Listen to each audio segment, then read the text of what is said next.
Bien, muchas gracias, José Luis, por tu amable introducción, también por tus palabras y por subrayar una realidad que es muy importante en Los Bañales, que es ese impacto que con gran entusiasmo intentamos prestar al territorio, a la comarca de Cinco Villas. Antes de comenzar con mi intervención, quiero hacer dos recordatorios de carácter organizativo. Uno a los ponentes, que es que cierren los micros para que no haya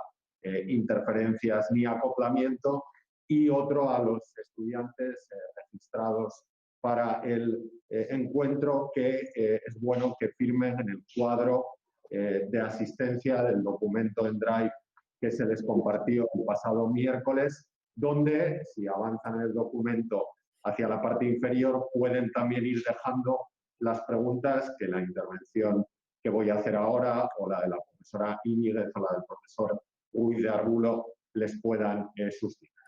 Bien, hecho este aviso, quisiera reiterar en cierta medida la... ¿Alguien ahí tiene el micrófono abierto, por favor? Quisiera reiterar la gratitud a la UNED de Gea por la hospitalidad con la que nos acoge un año más, y al Centro de Estudios Cinco Villas de la institución Fernando el Católico. Pero también quiero agradecer a todos los estudiantes, tanto de la UNED, de distintos centros asociados, como de la Universidad de Zaragoza, y de manera muy especial a los alumnos de la Universidad de Navarra, a los que en cualquier caso sí quiero confesar que se les echa en falta en este magnífico salón de actos que nos cede el Centro Cívico de Gea de los Caballeros, y en concreto el aula de la UNED.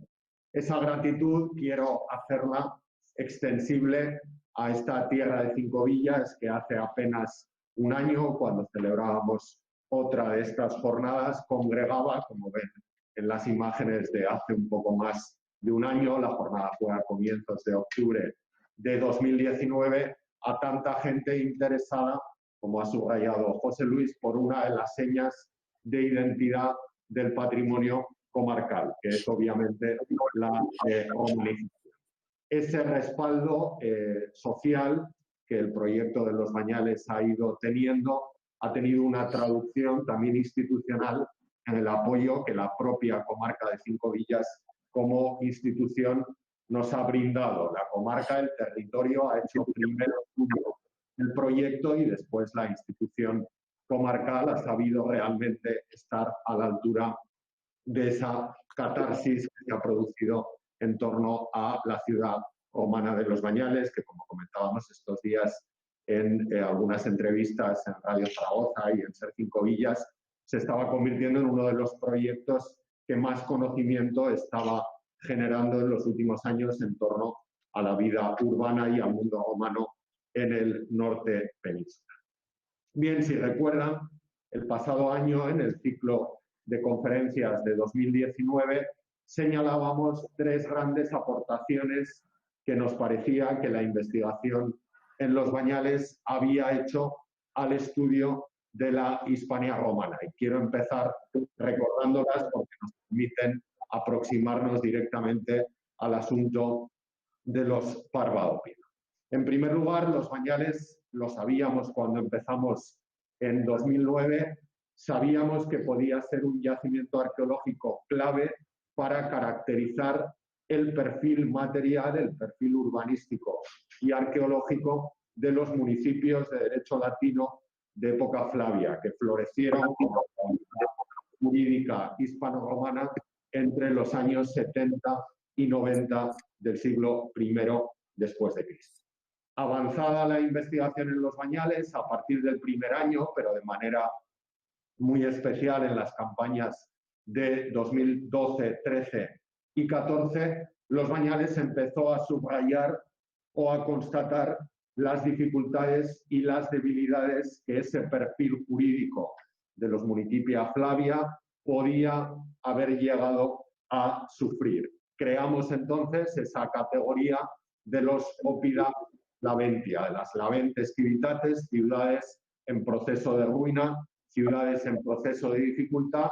grosso modo entre finales del siglo II y comienzos del siglo III después de Cristo. En los últimos años se ha evidenciado además que esa crisis urbana relativamente temprana, eso que ahora empieza a llamarse en la bibliografía arqueológica la crisis medio imperial, tiene realmente su origen y puede encontrarse una causa a ella en un despliegue urbanístico extraordinariamente optimista de estas ciudades entre época de Augusto y época Flavia, que nos hemos atrevido a denominar, luego explicaré por qué, con el término de la octava ópida, que progresivamente va calando en la investigación y que ha sido uno de los resultados, junto con la indagación sobre los Oppida Laventia, de un proyecto de investigación financiado por el Ministerio de Ciencia, Innovación y Universidades en el último trienio. Esa evolución histórica ha convertido en cierta medida los Bañales en un paradigma territorial con 4 momentos, con 4 hitos de referencia que voy a repasar mínimamente, precisamente presentándoles un material que es prácticamente inédito. Estos son los paneles que están ya instalados, a falta de dotar de parte del contenido museográfico, que articularán el discurso de un centro de bienvenida que el Ayuntamiento de La Llana, con mucho esfuerzo, ha instalado al pie de los Bañales en el inicio de la subida al yacimiento, en el propio,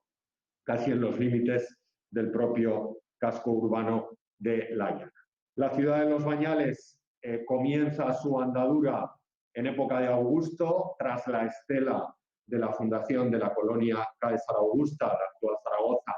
en el año 15-14 a.C. por el emperador Augusto.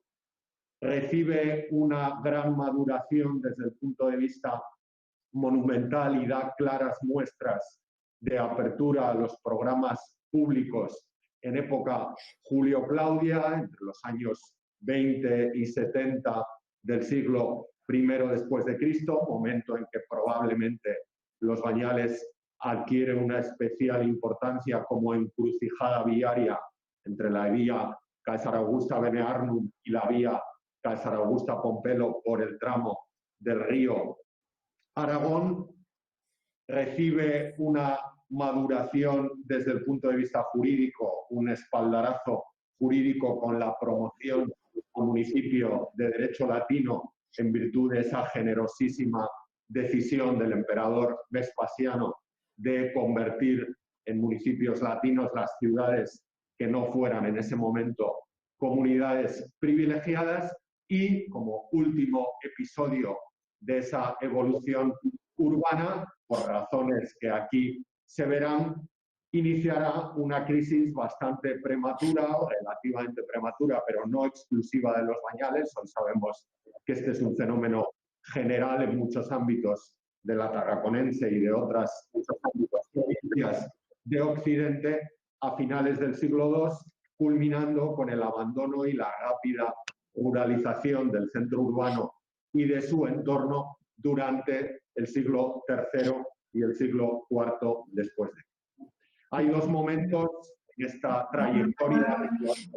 grandes hitos que nos parecen claves en el proceso histórico descrito, ¿no? Y que también han centrado nuestra atención en los últimos años, siempre con una perspectiva que ha sido característica del proyecto de los Bañales. Tratar de contextualizar los problemas que se ven en los Bañales desde una óptica abierta y comparativa. El primer hito, como decía al principio, ha sido el de la conversión de los Bañales a partir de finales del siglo II en un oppidum labens, asunto que centró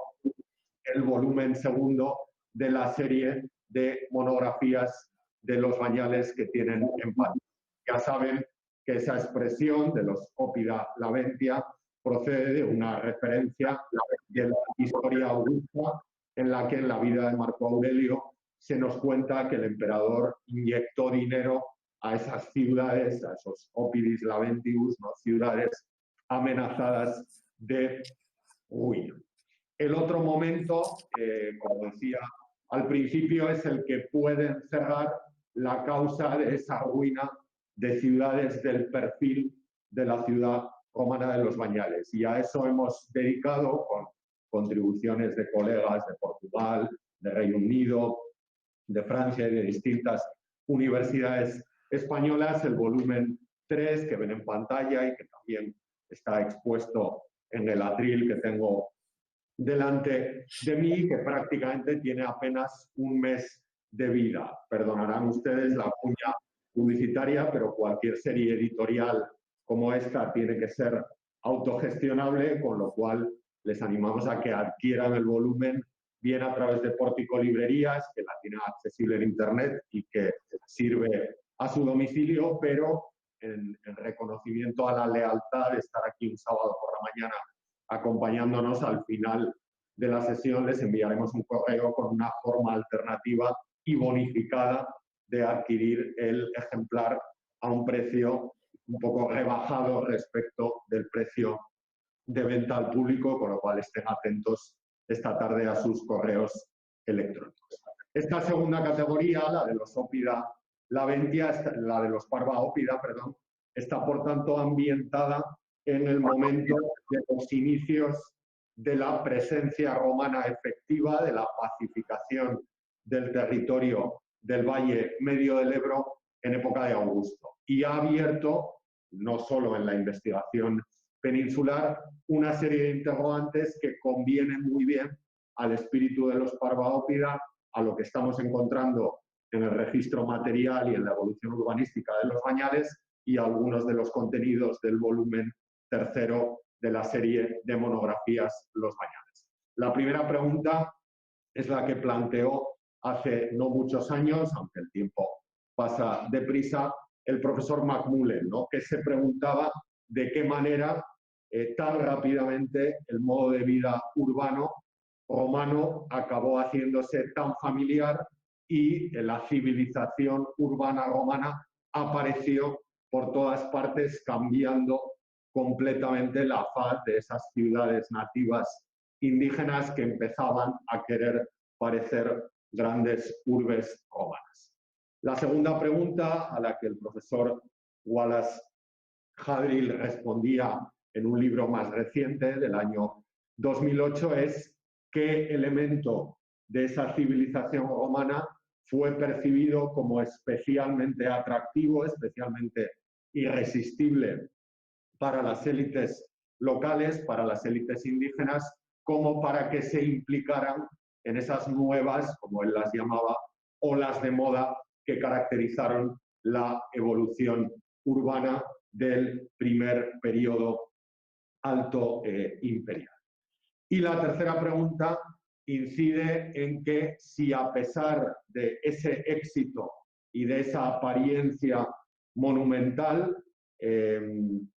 realidad esas pequeñas ciudades intensamente romanizadas en su apariencia material parvaópida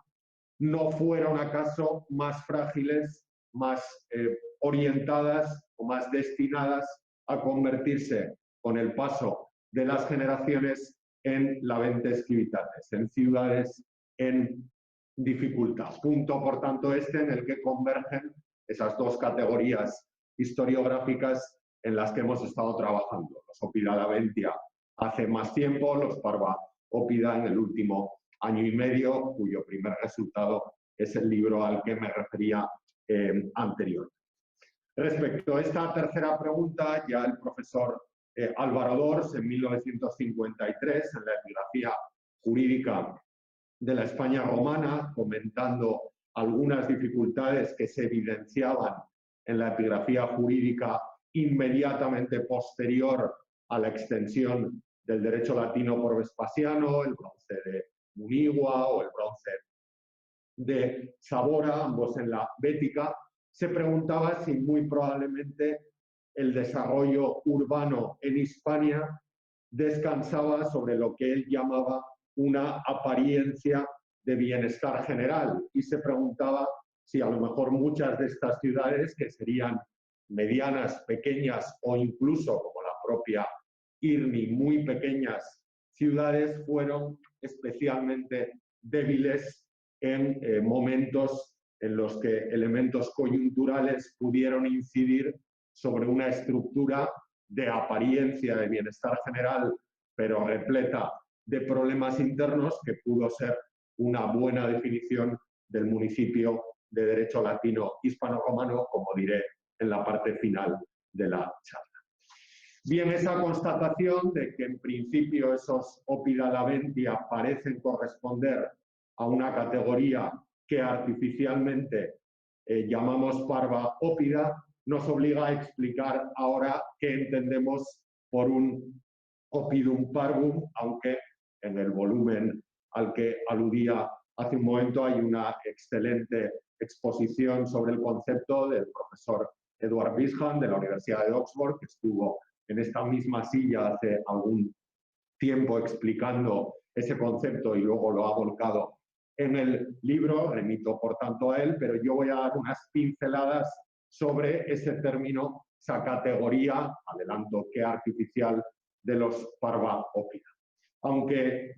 Oppidum parvum aparece también en Plinio y en Livio para referirse a ciudades de pequeño tamaño, pero con todas las comodidades bueno, pues materiales de una auténtica ciudad romana, en relación a Hispania, Pomponio Mela alude a varios parva ópida en el entorno de Tárraco y de Bárquino, ¿no? Algunas son ciudades de estatuto privilegiado en época de Augusto y otras se convierten en ciudades estipendiarias en ciudades privilegiadas, perdón, en época Flavia, ¿no? Nosotros hemos utilizado esa expresión para designar a esas ciudades que acometen programas de urbanización extraordinarios antes de su conversión en municipios de derecho latino. Si se fijan en este mapa, donde tienen el ya conocido distrito de la colonia Caesar Augusta, el perfil de los parva ópida parece el perfil mayoritario, la categoría mayoritaria en ese distrito gestionado desde Caesar Augusta. Como sabemos por Plinio, el convento jurídico de César Augusta tenía dos colonias, una fundada con anterioridad a Caesar Augusta, la colonia Celsa, otra obviamente la propia Caesar Augusta, unos pocos municipios de derecho romano y unos pocos municipios de derecho latino, y lo tienen en la parte final del texto que está en pantalla, una única ciudad federada, la de los tarracenses, acaso los bañales de un castillo, y una lista larga de ciudades estipendiarias. Siempre, además, con una distribución de unas y otras que parece tener, en cierta medida, una lógica relativa. En el centro y en los brazos del territorio colonial está la propia colonia y los municipios de ciudadanos romanos, como Calagurris, a orillas del Ebro, o Turiaso, en la Ibérica zaragozana, las actuales Calahorra y Tarazona respectivamente, o próximos a esa ubicación se erigieron los municipios de derecho latino como Gracurris, la actual Alfaro, que el profesor Ruiz de Arbulo conoce bien, y la ciudad de Cascantum, municipio también de derecho latino, muy probablemente controlando el acceso al hierro del Moncayo. De hecho, se puede asegurar que hubo una relación de carácter familiar entre las élites de municipios de derecho romano como Calagurris y municipios de derecho latino como Cascantum. Todos, en cualquier caso, promocionados en época de Augusto. Esa presencia de municipios de derecho romano y de derecho latino en el distrito de Caesar Augusta no se atestigua solo al oeste de la colonia, sino justo al otro lado de los grandes brazos, como ha demostrado el profesor Beltrán Lloris, del territorio colonial, que sabemos que tenía una notable extensión, ¿no? Probablemente al este debamos buscar los municipios de Osiquerda o de Leónica, que aparecen también citados y sobre los que poco a poco vamos también evidenciando más elementos epigráficos, lamentablemente todavía no arqueológicos. Haciendo ese repaso en este mapa, donde hemos marcado esas ciudades privilegiadas que ya funcionan como tales en época de Augusto, no hemos aludido a una al norte de Caesar Augusta y a otra al sur, Osca y Bilbilis, que también disfrutaban del estatuto municipal. Se ve muy bien cómo hay un espacio en el territorio actualmente cinco-villés y grosso modo coincidente con el espacio entre el Ebro y el Pirineo occidental, un espacio que sería surcado por esa vía Caesar Augusta-Pompelo, que a su vez conectaba con Tárraco y con Oyaso, donde no solo atestiguamos la presencia de varias ciudades con una relativa concentración de la vida urbana, sino que todas ellas tienen la peculiaridad de ser comunidades muy monumentalizadas tempranamente, Parva Ópida, con dificultades a finales del siglo II, Ópida Laventia, y que solo adquirieron el estatuto jurídico de municipios en época Flavia, Municipia Flavia, como decíamos al principio. Varias de esas ciudades están, como subrayaba José Luis Jericó en su presentación, en el territorio de Cinco Villas. Obviamente, la que hoy nos acoge, la ciudad de Segia, en Egea de los Caballeros, de la que vamos poco a poco conociendo algunas evidencias más allá de las acuñaciones, incluida plata de moneda con rótulo prelatino, más allá también de la referencia importantísima históricamente, como saben mis alumnos de la Universidad del Bronce de Ascoli, y que por la epigrafía pues debió ser una zona con algunos artesanos, como este Porcius Virus, que aparece marcando un fondo de Dolia en Tritium Magalum, o con una alta concentración de riqueza, como evidenciaría la presencia de un colectivo de libertos en torno a este Lucius Antonius Sinum, cuya lápida ven en la parte derecha de la imagen. Obviamente, Los Bañales, el mayor y mejor conocido de estos centros urbanos en el espacio entre el Ebro y el Pirineo, también la pequeña ciudad del Cabezo Ladrero de Sofuentes, ya en una parte alta y que quizá no se benefició tanto de esa condición de encrucijada que sí que actuó en Los Bañales, y una ciudad que estamos convencidos desde hace años que debe dar muchas sorpresas en el futuro y que está totalmente inexplorada pese a la espectacularidad de esas imágenes de la campaña de geoarqueología y de prospección geomagnética que hicieron en paralelo a sus trabajos en Los Bañales los colegas de las universidades de Hamburgo y de Trier, dirigidos por el profesor Marcus Trunk y la profesora Martina Seifert. Me refiero al enclave de Figuera. Quiero subrayar su importancia porque si decíamos que Los Bañales, en parte, su despegue tiene que ver con esa condición de encrucijada entre la vía Caesar Augusta Benearnum y la vía Caesar Augusta Pompelo por el valle del río Aragón, en Figuera converge la Caesar Augusta Benearnum y la llamada vía Iaca Varella, que luego fosilizó en parte en el Camino de Santiago y que también es una vía de conexión, pero por otro camino, entre el Ebro y el Pirineo, en este caso el Pirineo central. Y eso da la sensación que en esa tremenda urbanización que denuncia esa prospección geomagnética ligeramente fotointerpretada, no hay mucho realmente que fotointerpretar ahí porque es bastante nítida, evidencia que muy probablemente ese carácter de encrucijada y hizo de Figuera un centro también muy importante desde el punto de vista de la articulación territorial de lo que hoy son la comarca de Cinco Villas en la época romana. A esas ciudades, obviamente, debemos añadir, aunque ya esté al otro lado de la muga foral, la ciudad de Santa Cruz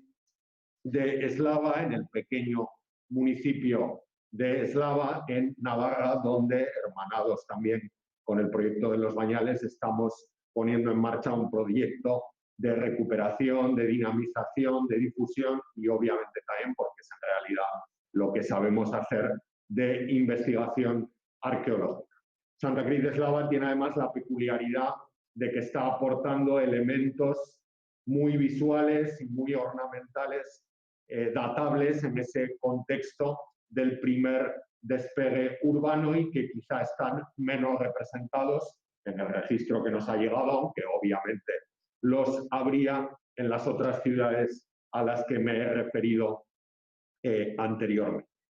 Bien, si se fijan, hemos hablado de varias cuestiones: la posición del convento jurídico de Caesar Augusta, la apertura de la red viaria, la temprana municipalización muy localizada de algunas comunidades en el entorno del Ebro, al este y al oeste de Caesar Augusta, también al norte y al sur, y del despegue de esas ciudades en ese momento estipendiarias a las que llamamos parva ópera. Todas estas transformaciones tienen un responsable y una fecha muy concreta, que es la época de Augusto, un periodo que ha sido tradicional en la atención que la historiografía le ha prestado. Uno siempre se acuerda del volumen del Stadtbildung Ideologie, ese coloquio histórico de 1990 de la Academia Bávara de las Ciencias, que, coordinado por el profesor Trilmich y el profesor Zanker, marcó un hito, obviamente, en los asuntos relativos a la primera monumentalización urbana, o los esfuerzos del profesor Simon Key por aplicar un poco también ese modelo a las native towns, como el profesor Key las llamaba, en la Bética. Pero es verdad que el bimilenario, la feliz celebración del bimilenario del emperador Augusto en 2014, nos ha nutrido, pongo como ejemplo el volumen extra de la revista Gerión de 2017, de un abundante aparato bibliográfico sobre la época augusta. Una época en la que está claro, al hilo un poco de esa Stadtbild de la que hablábamos anteriormente, que Roma supo difundir la conexión entre la urbanitas y la civilitas. Vivir en la ciudad era el mejor modo, el modo más civilizado de vivir, ¿no? Eso, como ha señalado el profesor Bull, debió resultar especialmente inspirador para la élite local, que acabó colaborando directamente en la asunción y difusión del modo de vida urbano que Roma traía y que alteraba en parte las costumbres, cierto que también urbanas, de las poblaciones locales. Ese periodo augusteo es un periodo, también en los primeros años de la dinastía Julio-Claudia, en que la arquitectura se convierte en un símbolo, en un medio de aculturación, no solo la arquitectura pública, como nos recuerda Tácito en el Agrícola respecto de Britania, sino también, y la profesora Íñiguez lo ha comprobado estos días con materiales extraordinarios, pintura mural romana del yacimiento de Santa Cruz de Eslava, en la arquitectura privada y doméstica, que también tenía que evidenciar esa dignitas, esa diligencia y esa comoditas propias del ideal cívico romano. Quizá hay un ejemplo en la península ibérica de libro, en este sentido, muy dinamizado en la investigación en los últimos años, tanto por el profesor Abascal como por la profesora Cebrián, que es el caso de Segovia, ¿no? Un ejemplo del éxito de ese Roman Way of Life, en el que incluso la élite local de raíz indígena, ese Proculus Spantamicus, contribuye a la pavimentación de un foro construido sobre una serie de viviendas de la antigua Caput Celtiberiae, del antiguo castro celtibérico, si hacemos caso a la referencia de Plinio. Bien, ¿por qué Los Bañales es un paradigma, como decía el título de la charla, de estos Parva Oppida, ¿no? Bueno, pues a nuestro juicio, porque recoge muy bien cuáles fueron los agentes, las bases, las esperanzas y también las dificultades de este perfil de ciudad intensamente monumentalizada en época de Augusto. Y paso a enumerar algunas de esas características. Fíjense que en esa magnífica recreación de Iñaki Diegues, de uno de estos Parva Oppida, la ciudad hoy en territorio navarro de Santa Cruz de Eslava, aparece un rótulo con una frase del profesor Martín Bueno, publicada ya hace bastantes años, pero que en estos últimos tiempos, gracias al trabajo en el proyecto de los Oppida Laventia, se ha validado, que es el de que muchas de estas ciudades, él lo aplicaba sobre todo a la ciudad Julio Claudia y en particular a la ciudad Julio Claudia privilegiada, porque es una afirmación que nace de sus trabajos durante décadas en el yacimiento de Bilbilis, eran en realidad estrellas fugaces, eran ciudades que quisieron ser y acabaron por no poder o solo fueron durante algunas décadas. El caso de Los Bañales nos parece paradigmático porque subraya algunos de los rasgos de esos Parva Oppida y es nuestro deseo en un nuevo proyecto del Ministerio, si obtenemos la financiación oportuna, transponer ese modelo a otros ámbitos territoriales donde se vive también este despegue para ver si esos rasgos pueden constatarse en otros territorios. Primer rasgo, Los Bañales, como muchos de estos Parva Oppida, son hijos del impacto que la fundación de una colonia, en este caso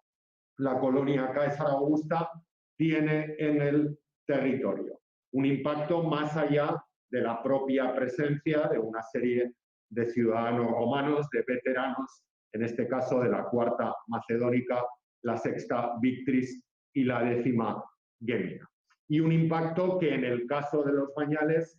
está claro también por la conexión viaria, ¿no? Esa vía de la que habla Estrabón entre Tágaco y Oyaso, que pasa por Caesar Augusta y que pasa por Pompelo, atravesaría el territorio actualmente Cinco Villes y actuó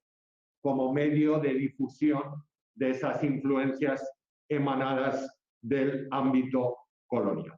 En segundo lugar, Los Bañales se presenta también como una ciudad apoyada, podríamos decir, por la administración.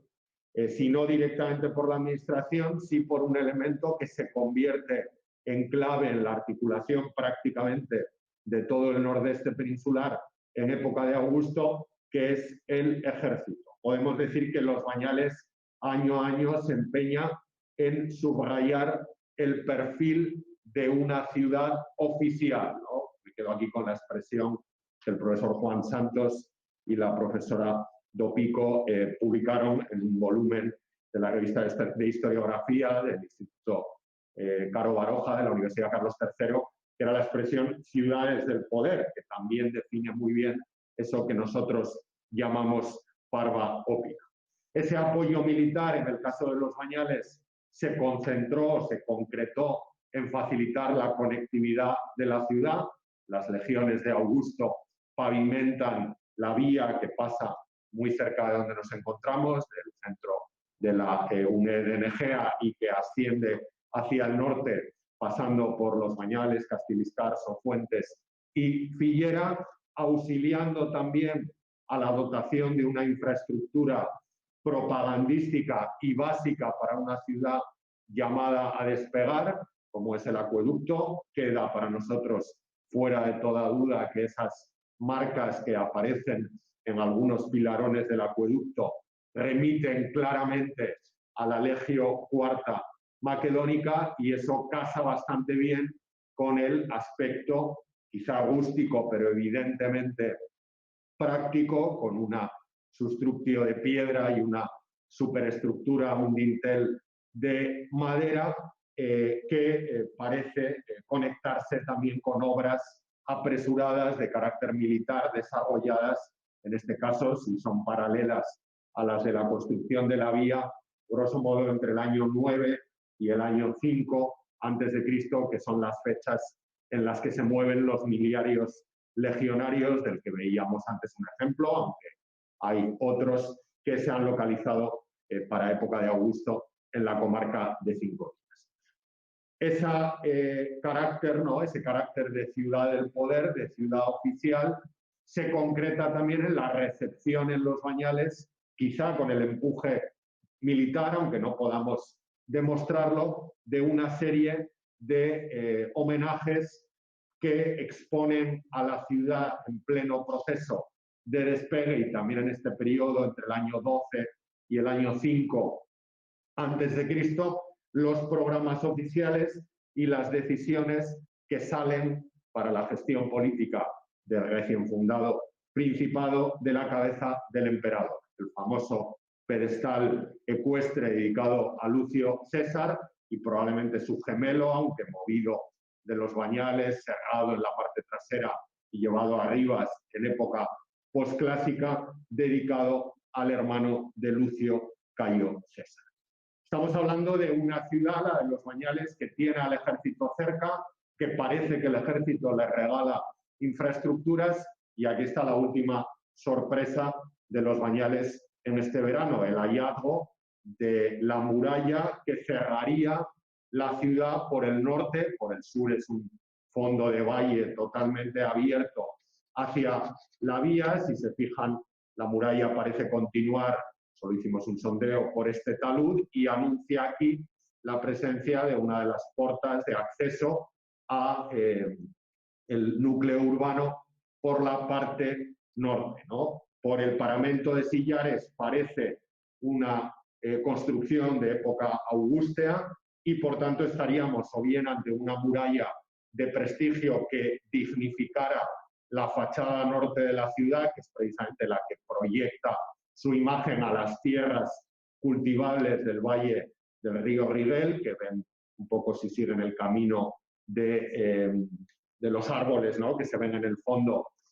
de la fotografía, pero que no hemos de descartar que muy probablemente esa muralla, que la ven aquí también delimitando este barrio norte, en el que llevamos ya varios años excavando, y aquí probablemente con la puerta que anuncia uno de los cárdides, podemos hablar del cardo máximo de la ciudad, podemos plantearnos si no se haría también porque ese ejército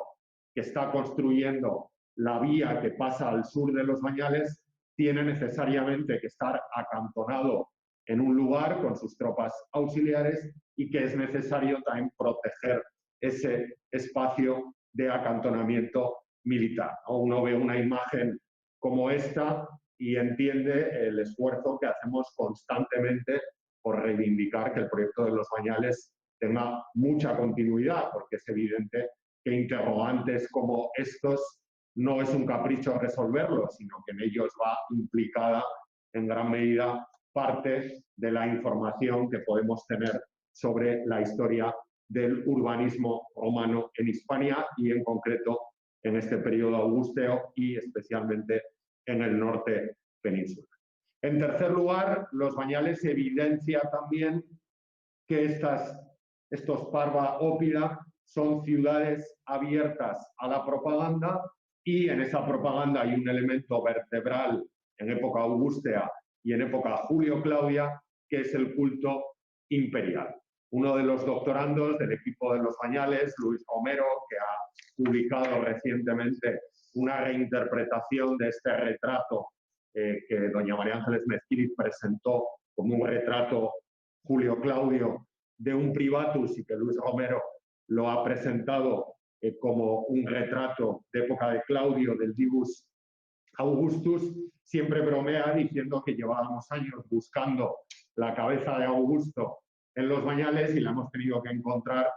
procedente de una ciudad vecina, la siguiente Mansio, en la vía hacia Pompelo, que era la ciudad de los carenses, ¿no? Esto ha vuelto a subrayar hasta qué punto estos Parva Ópida, antes de ser municipios ya acogen esos elementos de vertebración de la lealtad provincial, uno de los cuales es el culto imperial, pero en Los Bañales incluso algo antes, ¿no? En torno al año 19 después de Cristo, tras la muerte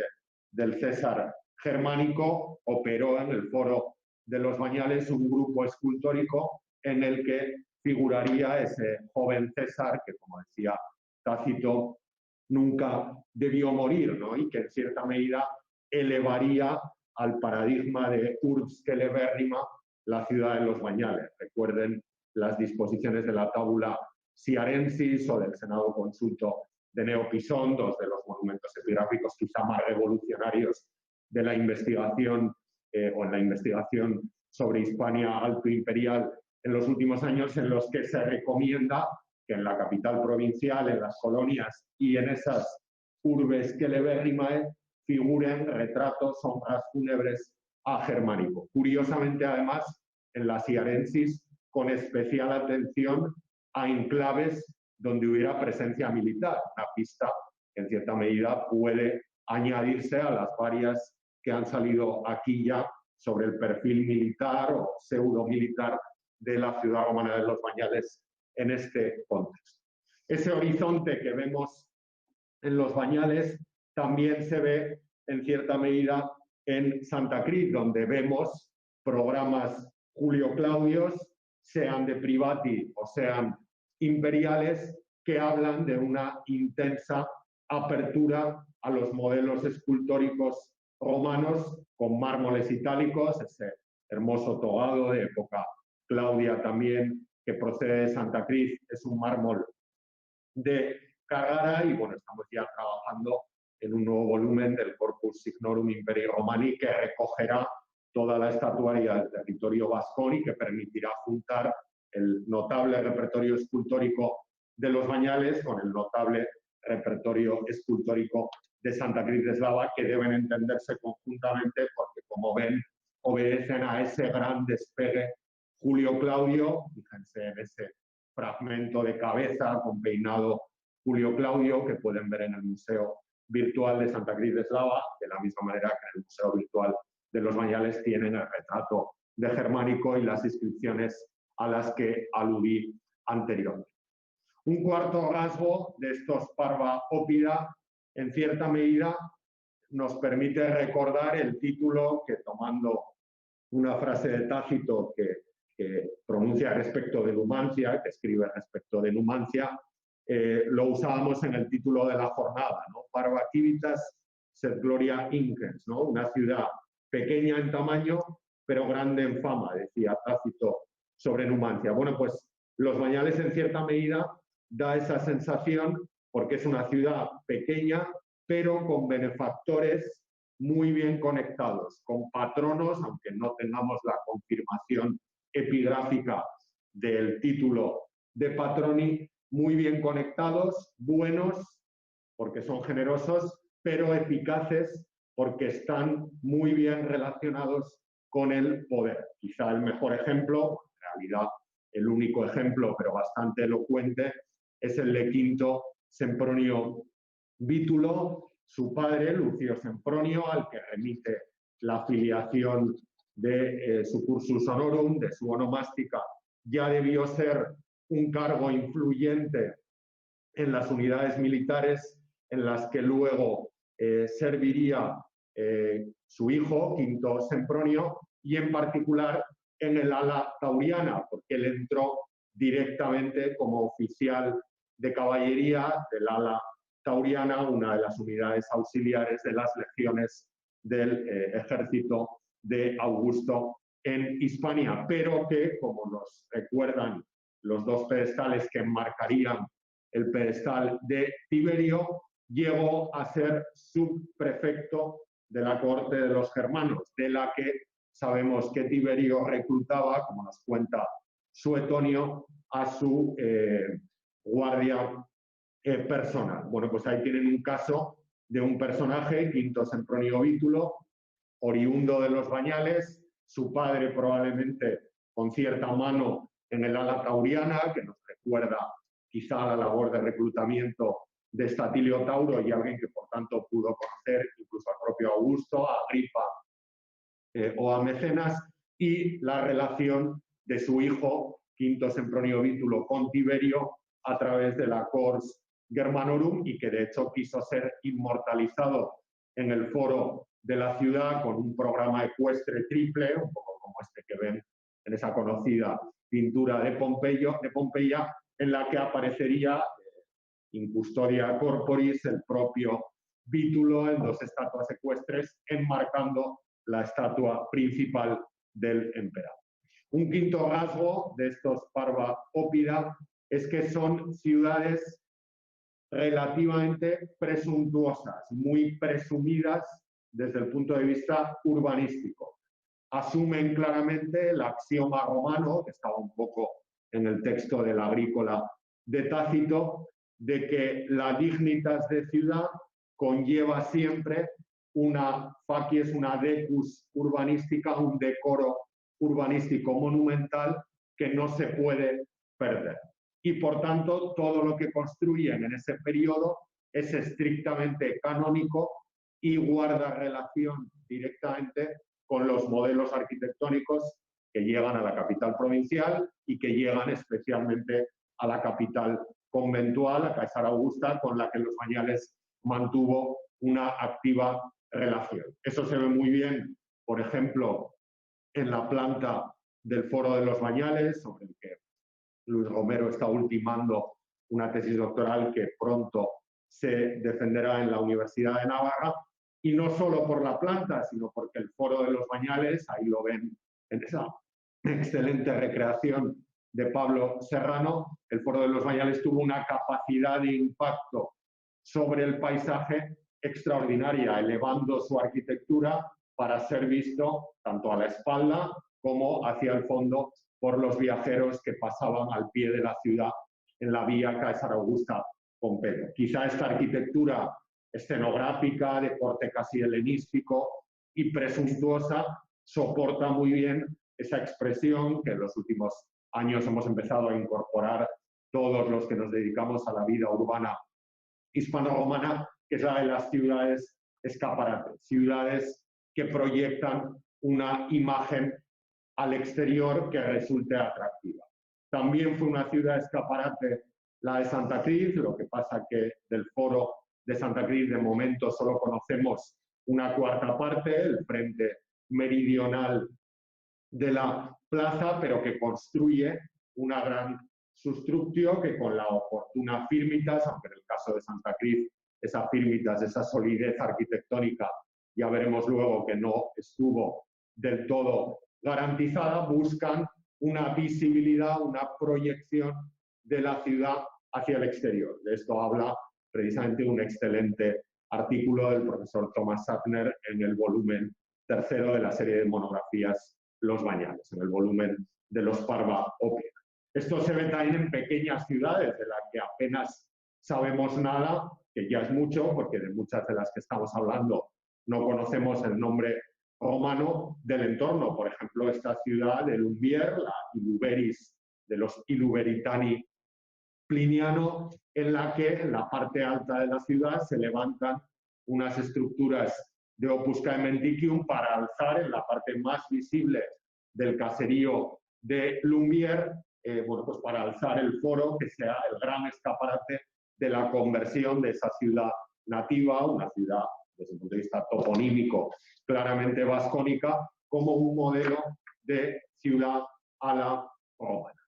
Lógicamente, constituir ese escaparate urbano debió llevar a muchas ciudades, es el sexto rasgo, a una competición, a una emulatio y a una relativa imitación, competencia urbana de unas con otras o de unas contra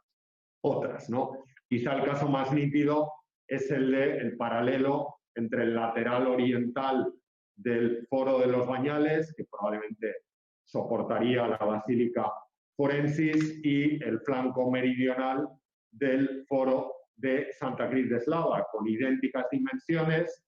parecida solución arquitectónica y con una concepción que parece, en cierta medida, contemporánea y resultado del movimiento de una serie de arquitectos y planificadores urbanos más o menos coherentes. En la contribución, por último, de un perfil homogéneo a esos Parva Oppida, jugó un papel importante el hábito epigráfico. No olvidemos que tanto los Bañales como, por ejemplo, Santa Cruz de Slava concentran, y los territorios de su entorno,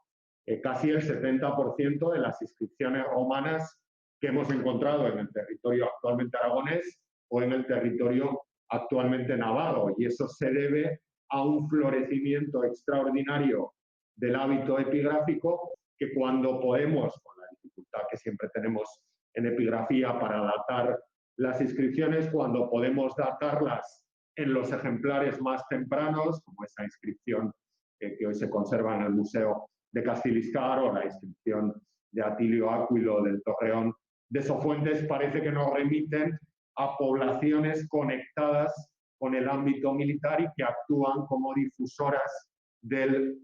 hábito epigráfico en el ámbito local.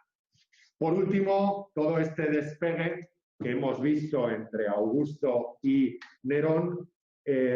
solo encuentra, como decíamos al principio, su refrendo jurídico a partir del momento en el que, como nos cuenta Plinio, el emperador Vespasiano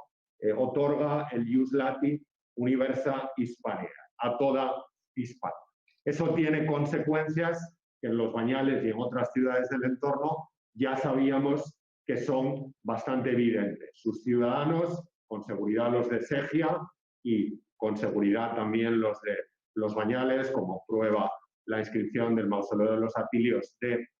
Sádaba, quedan adscritos a la Quirina Tribus, que es la propia de los ciudadanos romanos derivados de las reformas Flavias. Se opera también la salida al espacio público de la sociedad civil, la celebración de elecciones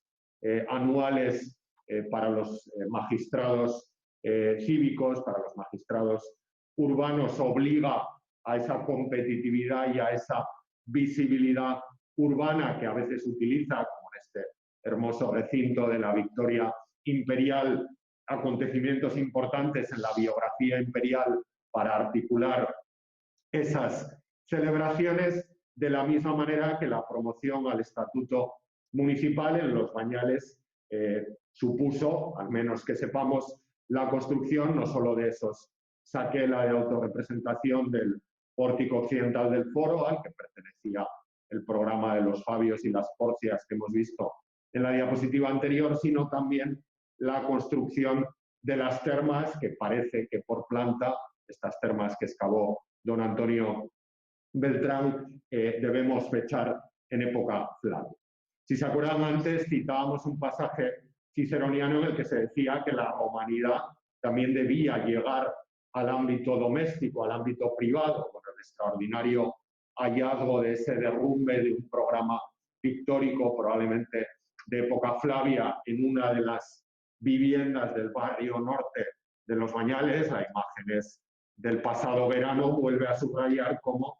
la municipalización supuso también una reforma de los programas arquitectónicos, no solo públicos, sino también privados. Sin embargo, y para terminar, sabemos por la epigrafía jurídica de época Flavia, me refería a ella anteriormente, por ejemplo, el bronce de Munigua o el bronce de Sabora, que apenas recién convertidas en municipios flavios, esas ciudades se tuvieron que enfrentar a un término que aparece recurrentemente en estas inscripciones y que nos resulta muy moderno, que es el de la tenuitas, la tensión de tesorería, el excesivo endeudamiento, que parece que desembocó, como la bibliografía creciente en estos últimos años está demostrando, en esa denominada crisis medio imperial, que ha puesto de relieve de qué manera el tamaño, los recursos de carácter monográfico o plural de los recursos, la conectividad, el voluntarismo de las élites locales podía estar detrás de la perpetuación de un modelo romano de ciudad que había sido acogido con gran entusiasmo por las poblaciones indígenas. Esos elementos y esas dificultades fueron paulatinamente arruinando, el profesor Arce lo ha explicado muy bien en los últimos años a partir de esta inscripción de época de Constantino, fueron arruinando todos los que tradicionalmente, y también en esa epístola de los Orcistani, eran considerados los estándares clásicos de una ciudad. Por ejemplo, en los Bañales, aunque pudieran mediar causas coyunturales, todo apunta a que problemas estructurales acabaron, por ejemplo, con un abandono temprano de la Basílica del Foro, perfectamente fechado por los contextos a finales del siglo II, con fenómenos de adherencia parasitaria de construcciones, este horno excavado por nuestra arqueóloga Lorena Marín, que recuerda siempre con mucho cariño, bueno, pues pone de relieve cómo determinadas estructuras impropias de la infraestructura cívica por excelencia, que es el foro, se fueron añadiendo en ese proceso temprano de desarticulación cívica, y en ocasiones, la imagen de Santa Cruz siempre es muy socorrida para esto, quizá ese entusiasmo llevó a una falta de planificación o a una planificación desmedida que pudo incluso colapsar, como parece que así sucedió en el pórtico meridional del Foro de Santa Cruz. Uno puede pensar en que la segunda mitad del siglo II, pero creemos que las causas, como apuntaba el profesor Dors, están en la propia estructura notablemente débil de estas ciudades muy presuntuosas y luego convertidas por la decisión de Vespasiano en municipios de derecho latino. Sabemos por la legislación municipal que esos municipios están obsesionados por el presupuesto municipal y por la necesidad de equilibrarlo, que sienten una constante preocupación porque lo que se gasta del presupuesto se dedique a asuntos de la res communis, del interés general. Esto es algo que sigue marcando, gracias a Dios, podríamos decir, el debate político y la política local y municipal, que se enfrentan constantemente a esa tenuitas, tanto que tienen incluso, como nos recuerda el capítulo 77 de la Irnitana, que fijar un techo de gasto para todo lo que sea accesorio, las prácticas religiosas, los juegos, las cenas y banquetes públicos, en definitiva, las fiestas o las no fiestas, como ahora nos hemos acostumbrado a decir, que tienen problemas también para reunir el número mínimo de concejales, de decuriones que tienen que poner en marcha la política decurional, la política de los consejos locales de las ciudades, que dependen en buena medida, porque están regulados en la legislación, de las prestaciones voluntarias de servicio, de las municiones. Un municipio es un entramado en el que se pueden prestar esos munera, pues algunos corresponden a los propios ciudadanos, y que además, en muchos casos, como vemos por la paralización del calendario político en los periodos de cosecha, la base económica es poco diversa y además monolíticamente agrícola, como propio de una sociedad preindustrial. Es evidente que todos estos elementos estructurales pudieron poner en dificultad a muchas de esas comunidades, y que hubo un elemento, aunque el proceso es multicausal, pero de este no podía dejar de hablar aquí hoy, que quizá pudo acelerar esa crisis estructural, aunque sea un elemento coyuntural, ¿no? Esa peste antonina, esa pandemia que, como dice este testimonio de Paulo Orosio, supuso que quedaran vacías por todas partes las villas, los campos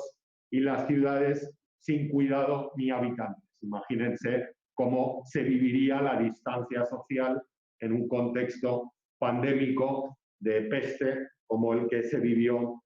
con varias olas también en la segunda mitad del siglo II después de Cristo. En cualquier caso, está claro ahora que para algunas de estas ciudades, como hemos demostrado en una reciente publicación con el colega y amigo profesor Aitor Blanco, bueno, pues vivieron una crisis que no tuvo que esperar a los efectos de la crisis del siglo III, que probablemente encontró ya a muchas de esas comunidades totalmente arruinadas. Los Bañales es, por tanto, un buen ejemplo de esos parva ópida que se convierten en ópida laventia, quizá porque son ciudades que en un momento determinado no reúnen las condiciones ni de traída de aguas, ni de articulación del urbanismo, ni de, desde el punto de vista topográfico para convertirse en ciudades a la romana, pero que sí que cuentan con un empuje oficial por parte de Roma que las anima a reunir, a veces con esfuerzos de la propia administración, esas condiciones para que puedan funcionar durante algún tiempo, quizá exclusivamente hasta el momento en que tienen que convertirse en ciudades autogestionables en virtud de su nuevo estatuto municipal y que eso facilitaría su progresiva ruina. Así lo hemos explicado en algunas publicaciones recientes, donde nos hemos empezado a interrogar sobre este perfil de los parva ópida. Las tienen ustedes en el perfil de Academia Edu de quien les habla y también en el volumen de los parva ópida, y así esperamos poder seguir haciéndolo. Y me venían a la cabeza dos expresiones latinas, la segunda muy augustea. Esperamos, decía, seguir haciéndolo, seguir generando conocimiento en los Bañales ad multos annos, durante muchos años, y ahora viene la expresión augustea, también como hemos sabido hacer en estos últimos años, per consensus universorum, ¿no? Con el acuerdo de todas las instituciones, cada una con su aportación particular y con la comarca de Cinco Villas a la cabeza, para que sea posible seguir formando gente, desentrañando la historia de nuestro pasado y, como decía José Luis Jerico en su presentación, contribuyendo a uno de esos buques insignias patrimoniales de este territorio, que es el patrimonio romano. Bien, hasta aquí mi charla.